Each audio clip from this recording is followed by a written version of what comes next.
Olá, seja muito bem-vinda a uma entrevista especial. Eu sou Tabata Pote e te faço companhia a partir de agora. Em abril deste ano, a Comissão de Juristas do Superior Tribunal de Justiça aprovou o relatório final da reforma do Código Civil, pois o texto em vigor foi redigido em 2002 e precisava ser atualizado. Afinal, de lá para cá, muita coisa mudou e tudo passou a ser digitalizado, como, por exemplo, a conta bancária. E os dados que circulam nas redes conectadas, como proteger esse patrimônio digital? Para entender melhor esse assunto, eu convido agora a doutora Paula Tonani, pós-doutoranda em Ciências Histórico-Jurídicas pela Faculdade de Direito da Universidade de Lisboa, em Portugal. Doutora, seja muito bem-vinda, é um prazer falar contigo. Minhas saudações a todos, a todas. Eu quem agradece pela oportunidade de ajudá-los. Doutora, o Código Civil, ele abrange os direitos individuais no ambiente digital. Explica pra gente. Vamos lá. A herança, de uma maneira geral, ela foi eleita a qualidade de direito fundamental pela Constituição Federal e ela está lá como um direito fundamental no artigo 5º, inciso 30 da nossa Constituição. Então, antes mesmo de ser regrada pelo Código Civil, ela nasce como um direito constante lá da Constituição Federal. O fato é que, quando a herança foi eleita, quando ela atingiu a categoria de direito fundamental, a gente falava em bens móveis e imóveis, né? Então, a título de curiosidade, bens móveis, uma joia, uma obra de arte, bens imóveis, uma casa. E ainda naquela época a gente também falava nos bens imateriais, que são, por exemplo, direitos autorais sobre livros, sobre músicas.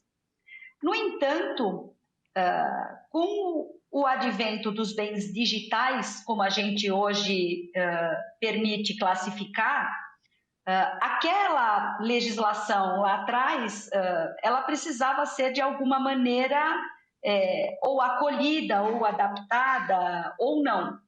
A gente já tem decisões no Tribunal de Justiça, por exemplo, de São Paulo, desde 2018,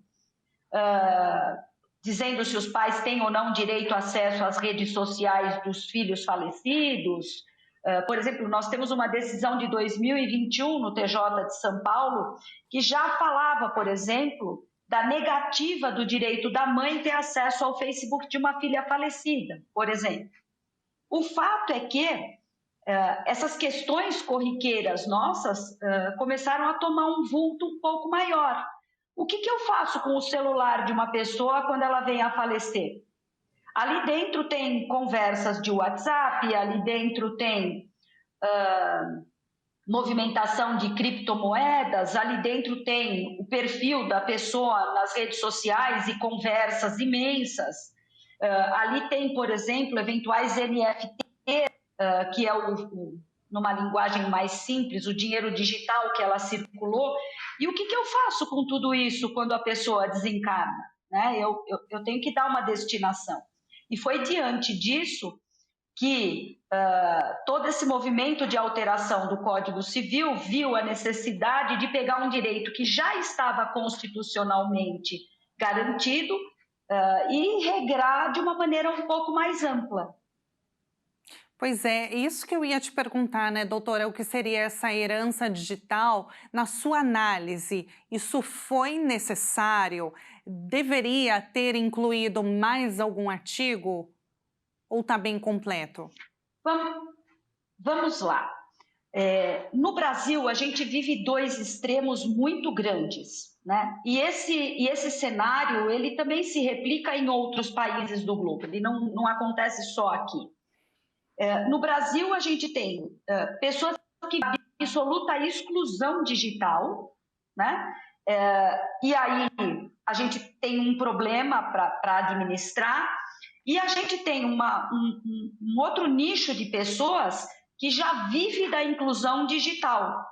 Né? A gente tem, por exemplo, uma série de canais monetizados no YouTube que já são fonte de renda de muitas pessoas. Né? Existem pessoas que vivem de produzir Reels. Existem pessoas que vivem de comprar e vender Bitcoin. Existem pessoas que já vivem de comprar e vender, por exemplo, cupons eletrônicos, milhas aéreas. Tudo isso está enquadrado na categoria de bens digitais. O que são os bens digitais, né? Os bens digitais são perfis em redes sociais, canais monetizados, por exemplo, no YouTube, algumas fotos e vídeos que podem ter valor só emocional, mas que podem ter valor também apreciável economicamente. Isso sem falar em websites, em criptos, em bitcoins, milhas aéreas, cupons, como eu falei. Por exemplo, a gente acredita que está elevada a categoria de bens digitais os perfis em jogos online pagos, né? Enfim, qualquer perfil na internet, não precisa ser numa rede social específica, qualquer perfil que atraia publicidade, e por que não dizer até mensagens de texto. Hoje, quando a gente pega um processo judicial qualquer e observa as provas produzidas dentro, a grande maioria das provas produzidas, por exemplo, dentro dos processos judiciais, vem dos canais de WhatsApp ou de Telegram, né? Tudo isso, todos esses exemplos que eu dei até agora, eles estão dentro da categoria de bens digitais. Então, eu não acredito que a nossa dificuldade seja distinguir o que é bem digital do que não é bem digital. Eu não acredito que seja por aí. Tecnicamente, todo bem que circula dentro das redes, dentro da internet, e que tem apreciável economicamente, por óbvio, porque tem natureza de bem, tecnicamente ele pode ser objeto de herança, ele pode ser objeto de testamento. Para mim, eu acho que a questão não é essa. Para mim, a maior questão agora é a gente distinguir o que é um bem existencial, por exemplo, que tem valor só apreciável afetivamente, daqueles bens que têm valor financeiro propriamente dito, né? Quando uma pessoa vem a falecer, o celular dela está lá guardado. O que tem valor economicamente apreciável ali dentro, por exemplo, um canal monetizado de YouTube, e o que tem valor só afetivo, por exemplo, uma foto, né? Existem pessoas cuja vida, cuja sua passagem aqui pelo planeta, ela está todinha gravada dentro de uma conta de Instagram. A pessoa não tinha fotos no celular, mas você pega a história da vida dela dentro de um Instagram. Distinguir se isso tem valor apreciável economicamente e, portanto, tem que ser objeto de inventário, tem que ser objeto de tributação ou não, porque aqui a gente, inclusive, está discutindo a possibilidade ou não de tributação. Se o bem tem valor apreciável economicamente, eu posso oferecer a tributação ou não. E outras decorrências lógicas de algo que se equipara à qualidade de bem, portanto, com valor financeiramente e economicamente apreciado. Então, esse histórico do Instagram, né, eu posso elevá-lo à categoria de bem e tributar, e o que mais que seja, ou ele tem somente um valor existencial e afetivo, e mais do que isso, né? O que está aqui em pauta são os direitos da personalidade da pessoa que produziu tudo aquilo, né? Será que a pessoa ela iria querer que, por exemplo, as suas conversas de WhatsApp fossem veiculadas após o desencarne dela?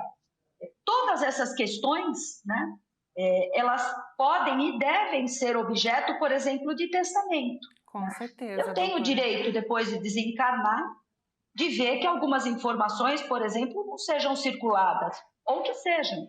Pois né? doutora. É um assunto muito complexo, infelizmente a gente não tem mais tempo, doutora, mas olha, numa próxima oportunidade a gente vai destrinchar mais esse assunto, porque realmente é interessante e impacta a nossa vida, né, doutora? Muito obrigada pela entrevista, viu? Até uma próxima. Eu quem agradeço. Eu quem agradece a possibilidade de estar com vocês. Até. Até. Eu fico por aqui. Se você quiser rever este programa, acesse o nosso canal no YouTube, Jornalismo Hit TV. Muito obrigada pela companhia e até mais. Tchau, tchau.